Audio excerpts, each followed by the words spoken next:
हमेशा से उनका मशकूर रहूँगा, एहसान दुरानी साहब मरहूम का, कि he was a wonderful person अपने जगह। उन्होंने हमें बड़ा ग्राइंड किया बहुत। मैंने उनसे 3 कोर्स किए हैं।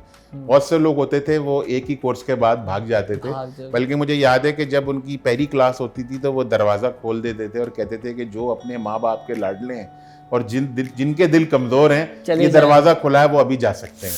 अस्सलाम वालेकुम, मैं हूँ रोहेल इंतखाब और आप हमारा प्रोग्राम देख रहे हैं जिसका नाम है कॉफ़ी विद अलमनाई। आपकी मुलाकात हम हर मुख्तलिफ स्टूडेंट से कराते हैं जिन्होंने ग्रीनिच के साथ उतना अच्छा वक्त गुजारा, ग्रीनिच को टाइम दिया और प्रोफेशनली वो आज एक अहम मुकाम रखते हैं। एक ऐसी ही पर्सनैलिटी ने हमें ज्वाइन किया है। उन्होंने सालों पहले ग्रीनिच यूनिवर्सिटी को ज्वाइन किया और माशाल्लाह इंडस्ट्री में एक उनका बहुत ज़बरदस्त नाम है, स्ट्रेंथफुल पर्सनैलिटी है। हम वेलकम करेंगे मुबशिर अहमद साहब को। मुबशिर साहब अस्सलाम वालेकुम। वालेकुम अस्सलाम। Welcome to the Greenwich University. कैसे हैं आप? Thank you very much. कैसा लग रहा है इतने साल बाद यूनिवर्सिटी आ रहे हैं? बहुत खुशी हो रही है। यकीन नहीं आ रहा कि 27 साल हो गए इस जगह को छोड़े हुए, और ऐसी कल की बात है और आज आप लोगों से मिलकर और स्टूडेंट्स को देख के अपना पुराना वक्त याद आ गया। क्या बात है, बहुत अच्छी यादें हैं यहाँ से। क्या बात है। मुबशिर साहब ये बताइए कि आजकल आप क्या कर रहे हैं? बिजनेस कर रहे हैं या कहीं जॉब कर रहे हैं? प्रोफेशनली आप कहाँ इन्वॉल्व हैं? Yes, I am part of my family business. मैंने इसी को ज्वाइन किया था शुरू से, और हमारी कंपनी का नाम है Tufail chemical industries limited, and we are one of the prominent manufacturers of industrial chemicals in Pakistan. Basic जो हमारी प्रोडक्ट है वो sulphonic acid, SLES, formic acid. इस वक्त हम गुज़िश्ता 10-12 साल से यूनिलीवर और PNG के साथ अटैच हैं। बल्कि जितनी भी जिसे कहते हैं कि हम इसको कहते हैं कि डिटर्जेंट की मार्केट, और ख़ासतौर पे कोविड में इसका बड़ा रोल था डिटर्जेंट का, हैंड वॉश का, शैम्पूस का, जिसको कहते हैं ना हाइजीन मार्केट के साथ हम हैं। और जितने पाकिस्तान के चाहे वो मल्टीनेशनल्स हों या लोकल ब्रांड्स हों, उनके हम मेजर सप्लायर्स हैं इन द लास्ट 12 ईयर्स। तो इसके बाद जैसे मैंने आपसे कहा कि टेक्सटाइल से भी और लेदर इंडस्ट्री से हमारा बहुत पुराना ऑलमोस्ट 27 ईयर्स हो गए उनको हम मैन्युफैक्चर करके। और ये प्रोडक्ट भी जो है वो एक तरह की, हमारी सारी प्रोडक्ट्स बेसिकली इंपोर्ट सब्स्टिट्यूशन है। हमारी कंपनी का जो मिशन है कि हमने पाकिस्तान को जो है ना सेल्फ रिलायंट करना है केमिकल इंडस्ट्री के अंदर। क्या बात है। और यही इसमें कि हम ना सिर्फ जॉब क्रिएशन होती है बल्कि इंपोर्ट सब्स्टिट्यूशन होती है, ताकि एटलीस्ट हम थोड़ा सा बैलेंस ऑफ ट्रेड और पेमेंट को बेहतर कर सकें। जो इस वक्त पाकिस्तान का मसला है कि डॉलर आउट ऑफ कंट्रोल है, चीज़ें महंगाई बढ़ रही, क्योंकि हमारी तमाम सनतें और हमारी इंडस्ट्री इंपोर्ट की तरफ डिपेंडेंट है, जबकि हमारा टारगेट है कि हमने इसको लोकल प्रोड्यूस की तरफ इंपोर्ट सब्स्टिट्यूशन पे लाना है, ताकि लोकल लोगों को मौका मिले और हमारे मुल्क की प्रोडक्ट जो है वो जब जितनी प्रोड्यूस होगी तो GDP हमारा बेहतर होगा, बल्कि एक्सपोर्ट अब हम कर रहे हैं। इतनी खूबसूरत बात आपने की, इतनी खुशी हो रही है कि किस तरीके से आपको पता है आप एक अपनी तरफ से कोशिश तो कर रहे हैं, लेकिन गवर्नमेंट ऑफ पाकिस्तान, और मैं समझता हूँ गवर्नमेंट ऑफ पाकिस्तान के साथ साथ पाकिस्तान को मजबूत करने की आप सोच रखते हैं। रब्बुल इज़्ज़त आप लोगों को कामयाब करे, बिकॉज हमारे पास इंपोर्ट एक्सपोर्ट्स के जो तवाज़ुन है वो बेहतर नहीं है और लोकल मैन्युफैक्चरिंग पे हमारे पास कुछ भी नहीं है। और अच्छा है आप लोग केमिकल पे काम कर रहे हैं, जो दागदार करेगा पाकिस्तान को आप लोग केमिकल के जरिए उसको साफ बिल्कुल करेंगे जी। और मैं आपको थोड़ा सा इसमें ऐड करूँ कि हमने पिछले 1-1.5 साल से काफ़ी इसमें एफर्ट्स किए हैं, और इस वक्त हम यूरोप के अंदर, अफ्रीकन मार्केट्स के अंदर पहुँच गए। हम तकरीबन 1,500-2 हज़ार टन पर मंथ हम एक्सपोर्ट कर रहे हैं पाकिस्तान से केमिकल। और ये नॉन ट्रेडिशनल प्रोडक्ट है, जो कि कन्वेंशनल प्रोडक्ट्स हमारी टेक्सटाइल्स और लेदर हैं। तो ये हमें खुशी है कि हम एक नॉन ट्रेडिशनल प्रोडक्ट को हमने इंट्रोड्यूस किया, और पाकिस्तान का जो नाम है और झंडा अब वहाँ इस फील्ड में भी लहरा रहा है जहाँ सिर्फ यूरोप और चाइना की जारादारी थी। बिल्कुल ऐसा ही है। मैं तो अभी प्रोग्राम से पहले हम लोग यही बातें कर रहे थे, हमारे पास बहुत सारे एरियाज़ हैं जहाँ पर हम उसको फुलफिल कर सकते हैं। बड़ा वैक्यूम मौजूद है हमारे पास, लेकिन एक अच्छी सोच और एक पॉजिटिविटी के साथ अगर हम कोई भी काम करें तो मुझे लगता है कि परवरदिगार जो है गैब से आपकी बिल्कुल आई थिंक। सर आगे बढ़ते हैं। आप बताएं कि कौन सा टेन्योर था आपका जब आपने ग्रेजुएट ज्वाइन किया? कौन से प्रोग्राम में आपने अपने आप को एनरोल करवाया? जी बिल्कुल, it was I think so November 1992। आपको मंथ भी याद है? जी बिल्कुल याद है। SM4618 was my batch. क्या बात है, हमें याद है। गो के एक छोटा सा निकाह की तारीख याद है आप लोगों को? हाँ, वो भी कुछ याद है। वो कुछ याद है, यानी कि देखें वफादारी और असल मोहब्बत आपको बिल्कुल है जी। यहाँ से तो बहुत अच्छा वक्त, कहते हैं ना कि आपकी असल यादें वही होती हैं जो स्कूल, कॉलेज या यूनिवर्सिटी के दोस्त, और वो जो वक्त है वो कभी नहीं भूलता, क्योंकि उसमें ज़रा फ़िक्र इंसान की माशी फ़िक्र कम होती है, दूसरी फ़िक्र ज़्यादा होती है, तो इंसान उसको एंजॉय करता है। तो 92 से 95 तक हम रहे यहाँ पे, ऑलमोस्ट 2.5 साल तकरीबन अर्सा गुजरा। क्योंकि हम ज़्यादातर वो थे जो बैचलर्स करके आए थे, बीकॉम किया था, मेरा बैकग्राउंड गवर्नमेंट कॉमर्स कॉलेज का था, तो हमें एक तरीके से थैंक यू जो है ऑब्वियसली थोड़ा सा वो प्रिलिमिनरी कोर्सेज भी करने पड़े, चूँकि that was a requirement at that time. तो लेकिन मैं समझता हूँ कि हमें बहुत अच्छी नॉलेज दी इस इदारे ने, ग्रीनिच से, इसे हमें बहुत अच्छा हमें ग्रूम किया। सर ज़रूरत नहीं है, यू आर द पर्सनैलिटी आप इटसेल्फ। आप बता रहे हैं कि आपके पीछे आपका एकेडमिया है, आपकी अपनी मेहनत है, आपकी अपनी जिसको कहते हैं नॉलेज है, स्किल्स हैं, और वो नज़र आ रहा है आपको बताने की। और इतना प्राउड होता है जब अलमनाए यहाँ पर आकर बैठते हैं, वो अपनी पूरी स्टोरीज बता रहे होते हैं। मैं समझता हूँ सक्सेस स्टोरी नहीं, सक्सेसफुली तो वो खुद यहाँ पर बैठे हुए हैं और उनके पीछे माशाल्लाह जो चीज़ें सारी चली हैं। सर मुझे ये बताएं, ये तो चलें आपका सारा सीरियस पार्ट हो गया, मोमेंट बताइए ग्रीनिच का आपको जो याद हो, कोई आपने कोई शरारत, बचपने में सब करते हैं, कुछ किसी को तंग कर दिया हो, कोई ऐसी बात, किसी से कॉन्फ्लिक्ट हुआ हो, आउट ऑफ द बॉक्स कुछ ऐसा हुआ जो आज भी आपको याद है, और जैसे आपको भी हंसी आ रही है ना, इसका मतलब कुछ जी बिल्कुल। ग्रीनिच के अंदर जो मैंने और मेरे एक दो दोस्त हैं, उन्होंने कुछ ऐसा किया था कि जिसकी हमें कुछ सज़ा भी मिली थी, क्योंकि हमने बाकायदा एक जो एनुअल फंक्शन था उसमें हमने एक स्किट बनाई थी। तो वो स्किट जो थी, जारी बात है उस वक्त के लिहाज से काफ़ी थोड़ी टफ थी, उसके अंदर कुछ चीज़ें हमने ऐसी ऐड की कि उसमें थोड़ी सी हमें पेनलाइज भी हुए, लेकिन वो हम कभी नहीं भूलेंगे। और मेरा ख्याल में इवन मैडम भी और सईद साहब कोई नहीं भूलेगा जिसको वो रात याद होगी कि उस दिन क्या हुआ था यहाँ पे। तो इट वाज वेरी इंटरेस्टिंग, हमने वो फंक्शंस। और उसके अलावा ग्रीनिच मशहूर था कि देखें पढ़ाई भी होती थी खूब, और उसके बाद ये इनकी बहुत अच्छी आदत थी इदारे की कि वो बहुत ज़्यादा जो है ना अपने स्टूडेंट्स को एंजॉय करवाते थे, यानी बेहतरीन किस्म के फंक्शन अरेंज करते थे, बहुत अच्छे प्रोग्राम होते थे। तो हम नहीं भूलेंगे उस चीज़ को। तो बहुत अच्छी यादें, बहुत मज़ा आया। और हमने ना सिर्फ वो जो स्किट हुई, उसके बाद मुझे इतना याद है कि मुझे राहत मुनीर साहब जो हमारे टीचर हैं, अभी भी मोहतरम है, उनके मुझे अभी भी रात को वो दांत नज़र आ रहे थे, यानी वो अपने आप को कंट्रोल नहीं कर पा रहे थे, हंस इतना लोग हंस रहे थे उसके अंदर। तो बहुत मज़ा आया। क्या बात है सर। अब मुझे प्रोफेसर्स का बताएं मुबशर साहब, कौन से प्रोफेसर आपको था कि आप समझते हैं कि उसने मुझे पढ़ाया? सभी अच्छा पढ़ाते हैं, लेकिन कुछ एक दो ऐसे होते हैं जो आपकी पर्सनैलिटी में एक मेजर चेंज लाते हैं। तो क्या थॉट है, क्या समझते हैं कि किस ऐसे प्रोफेसर से आपने बहुत कुछ सीखा? देखिए जी, मैं तो बिल्कुल हमेशा से उनका मशकूर रहूँगा, एहसान दुरानी साहब मरहूम का, कि he was a wonderful person.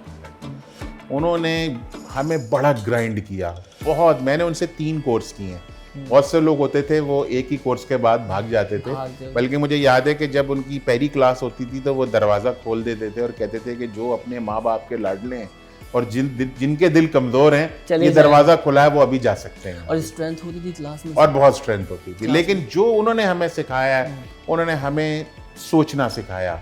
Marketing के हम स्टूडेंट थे, मेरा मेजर मार्केटिंग था।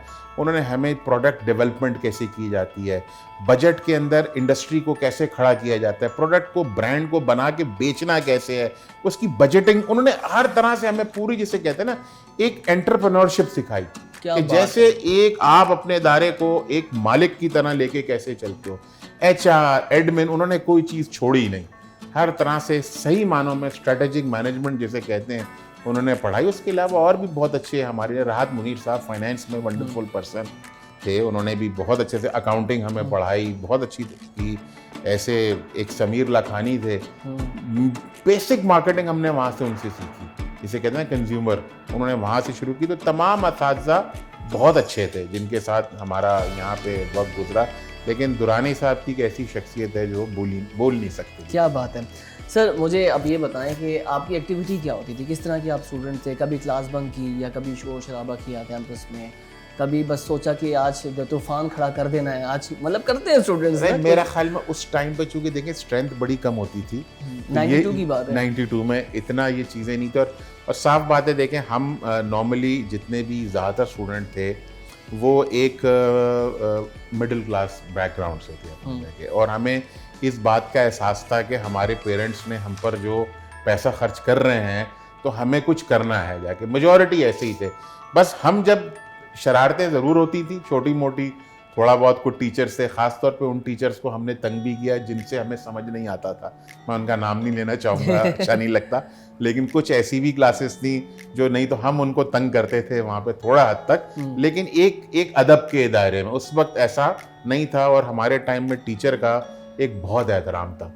कम से कम बाहर जाए कुछ भी कर लें, लेकिन उनके फेस के ऊपर जो है ना, कोई बंदा कोई ऐसी बात नहीं करता था। कहना पड़ता है मुबश्शिर साहब, अभी भी बच्चे बहुत अच्छे हैं, लेकिन अब बच्चों में ना ये वाला रिस्पेक्ट वाला एलिमेंट नहीं है। और I thought and I believe ये पेरेंट्स उनके ब्रॉटअप पे डिपेंड करता है, माहौल ब्रॉटअप।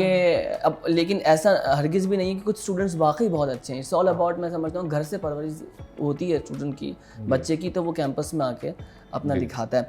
सर एक चीज़ मुझे बताएं कि आपका फ्रेंड सर्कल कैसा था, मतलब किस तरह के दोस्त थे, कोई ख़ास दोस्त आपके, किस तरह का आप अपनी एक्टिविटी में इन्वॉल्व थे? जी देखें, हमारे दोस्त जो थे ना सिर्फ अपने बैच के थे जो SM4 के थे, बल्कि 5, 6, 3 एक पूरा, चूँकि उस वक्त बहुत सी क्लासेस आपको पता है कंबाइंड होती थी, तो हमारा वो बैच था। लेकिन जो मैं समझता हूँ मेरे जो करीबी दोस्त यहाँ रहे, वो फैसल एक हैं, Faisal Topra, he is senior vice president national bank, और Shahzad Kazmi, he is also in banking. उनके भाई भी टोपरा साहब के भाई ने भी पढ़ा है। कामरान बाद में आए थे, चूँकि वो बैचलर US से करके आया था। मैं, फैसल, फरहान कमर, रज़ाउद्दीन, हम सब वो लोग थे जो हमने साथ, एक ओवैस भी थे, एक आसिफ होते थे, तो हमारे जो भी 7-8 थे। फिर मेरे एक और भी दोस्त थे जो गवर्नमेंट कॉमर्स कॉलेज से मेरे साथ चले थे, वो मुझसे एक बैच और 2 बैच जूनियर थे। में से एक फौत हो गए, मोइन, वो तो बिल्कुल he was like my brother, हमने साथ ही किया। तो ये हमारे दोस्त थे और हमने यहाँ बहुत अच्छा पढ़ा। ग्रुप स्टडीज़ होती थी, 3-3, 4-4 का ग्रुप होता था। तो नॉर्मली मेरा, फैसल का और नदीम का और शहजाद, 3-4 हमारा अक्सर बहुत से कोर्सेज में, इवन मोइन, वीवर एक साथ। फिर ऑब्वियसली जो फाइनेंस में थे फिर वो थोड़ा से डिफरेंट उसमें रोल में चले गए, हम मार्केटिंग वाले थे, तो बहुत मज़ा आया। चलें, अब मुझे ये बताएं कि if you will be the part of Greenwich university again, क्या सोचा है कि किस तरीके से आप कुछ कोलैबोरेशन के साथ आगे काम कर सकते हैं, या मज़ीद ग्रीनिच की सपोर्ट के लिए, या ग्रीनिच, या एज ए स्टूडेंट आप सोचते थे कि जब मैं किसी काबिल हो गया तो मैं ग्रीनिच के साथ इस तरह से काम आगे करवा सकता हूँ, या आप अभी भी दिमाग में आपके, आप कैंपस में आए, आप समझते हैं कि कोई सजेशन आप देना चाहें? देखिए जी, मैं तो समझता हूँ कि जैसे हम जैसे लोग हैं, जो मेरी स्किल है, मेरी स्किल B2B है। मैंने शुरू से जो है ना B2B सेल्स की हैं, तो मैं इस चीज़ में आज के स्टूडेंट्स हैं उनको गाइड कर सकता हूँ अच्छी तरह। चाहे वो मुझे कोई एक सेमेस्टर में 1 दिन मिल जाए, 2 दिन मिल जाए, कि मैं अपने एक्सपीरियंस शेयर करूं, मैं उनको जो रियल लाइफ एक्सपीरियंस है। देखिए, किताब एक अलग चीज़ है और दुनिया एक अलग चीज़ है। हम भी किताब से कुछ पढ़कर गए, लेकिन जब दुनिया के सामने बैठे तो चीज़ें बहुत डिफ़िकल्ट थी और बहुत डिफरेंट थी। और नॉर्मली B2B बिजनेस जो है वो उस ज़माने में भी इतना पढ़ाया नहीं जाता था। ज़्यादातर MBA मार्केटिंग जो घूमता है वो कंज्यूमर प्रोडक्ट्स के गिर्द घूमता है, एडवर्टाइजिंग और दूसरी स्ट्रैटेजीज। लेकिन जब आपने भाई किसी सेट के सामने बैठ के अपने आप को, बल्कि अपने आप को बेचना होता है, बिल्कुल ऐसा ही, वो स्किल आनी चाहिए कि आप अपने आप को बेच कैसे सकते हैं। बिल्कुल ऐसा ही, ठीक है ना, आपकी जबान में वो तासीर होनी चाहिए कि अगला आपकी बात बिल्कुल ऐसा ही। और मैं दावे से कह सकता हूँ जो मार्केटर्स होते हैं, जो स्पेशलाइजेशन मार्केटिंग में करते हैं, उनको सारे बुराते हैं, उनको अपने आप को सेल तो क्या करना है, इवन प्रोडक्ट को वो बता देते हैं कि जी डिलीवर भी हो गई और पैसा आपके अकाउंट में आपको, यानी आपने उसकी अफादियत बतानी होती है कस्टमर को कि उसकी बेनिफिट क्या। हाँ, जो आप समझते हैं कि मैं इसको, मेरी को एडवाइस अगर ये होगी, आई वांट कि ग्रीनिच जो है ना वो अपने आप को इंजीनियरिंग के अंदर भी लाए। ओके मुबश्शिर साहब, प्रोग्राम हमारा अख्ताम हो रहा है। 1 सेंटेंस और statement about the vice chancellor madam C Mohammad. Wonderful lady, she is a wonderful lady, और वो बिल्कुल हमें अपने बच्चों की तरह उन्होंने लेके चला है। उनके अंदर उन्होंने कभी, एटलीस्ट हमारे साथ तो उनका जो रिश्ता था ना, वो बिल्कुल एक बड़ी बहनों की तरह, एक बिल्कुल जिसे कहते हैं ना एक मेंटोर की तरह था। उन्होंने हमारी हर बात को सुना, समझा और हर चीज़ में हमें बहुत सपोर्ट किया। तो बहुत सपोर्टिव लेडी हैं और यही वजह है कि आज तक यही शायद इस इदारे की कामयाबी का राज है कि ये चल रहा है और हम उनको याद करके आते हैं। सही साहब के बारे में, सही साहब भी बिल्कुल, मैं ख्याल में वो मैडम का रेप्लिका है। बहुत खूबसूरत। सो मुबश्शिर साहब, ग्रीनिच की पावर या स्ट्रेंथ आपकी नज़र में क्या है? ग्रीनिच की पावर और स्ट्रेंथ जो है ना, वो इसकी फैकल्टी थी जिसने एक मीडियम लेवल स्टूडेंट को या वीकर स्टूडेंट को पॉलिश करके शाइन करके स्ट्रेंथ दी अपनी। नॉर्मली जितने भी इंस्टीट्यूट हैं दुनिया में वो हमेशा टॉपर्स को लेकर आते हैं। मैं आईबीए की, हमारे ज़माने में आईबीए की तूती बोलता, तो वो तो सिर्फ क्रीम ले जाते थे। तो क्रीम से तो चले, आप क्रीम बना लिया आपने, लेकिन आप एक नॉर्मल आदमी को लेके, एक एवरेज स्टूडेंट को लेके उस पर मेहनत करके आप उसको एक क्रीम बनाएं, मेरे ख्याल में ये बहुत बड़ी स्ट्रेंथ ये कामयाबी भी यही है, कामयाबी इसी में है। और यही वजह थी कि लोग इसकी तरफ बढ़े। ये सिर्फ इसलिए नहीं था कि उसमें, खैर मेरी एक स्किट भी आती है, मैं उसको बाद में ऑफ कैमरा सुनाऊंगा आपको। तो वो जिस वजह से हमें ये हमने यानी एक हकीकत थी कि हम लोग जो थे, we were not that good students, normal थे, एवरेज थे, लेकिन उन्होंने हम एवरेज स्टूडेंट्स के ऊपर मेहनत करके हमें बेहतर बनाया, अपने बहुत बेहतर बनाया। और मेरे ख्याल में यही वजह है कि अब अल्हम्दुलिल्लाह के ग्रीनिच के जितने भी एलुमनाई स्टूडेंट वो कहीं ना कहीं इस वक्त बड़ी अच्छी और रिस्पेक्टेबल पोजीशंस पर बैठे हुए हैं मार्केट के अंदर अपना जगह। तो यही इसकी सक्सेस है इस इदारे की। Thank you so much Mubashir साहब, आप प्रोग्राम के लिए अपने वक्त निकाला। आपका शुक्रिया। और ग्रीनिच की तरफ से छोटा सा एक तोहफा आप आए, एक चीज़, ताकि आपकी मेमोरी में रहे ये। बहुत It's शुक्रिया, for you. बहुत शुक्रिया। अपना बहुत ख्याल रखिएगा। बहुत मज़ा आया आपसे मिलकर नाज़रीन। होपफुली आपने ये सेशन एंजॉय किया। आपने देखा कि मुबशिर अहमद की कितनी खूबसूरत ग्रीनिच के साथ यादें वाबस्ता हैं, और आप मज़ीद किसी अलमनाई को देखना चाहते हैं, सुनना चाहते हैं, प्लीज़ हमें कमेंट में बताइए। और उसके अलावा भी कोई सजेशन है तो वो भी आप हमें बता सकते हैं। प्रोग्राम आपको पसंद आया तो प्लीज़ इसको ज़रूर शेयर कीजिएगा।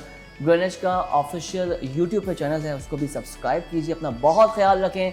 पाकिस्तान जिंदाबाद।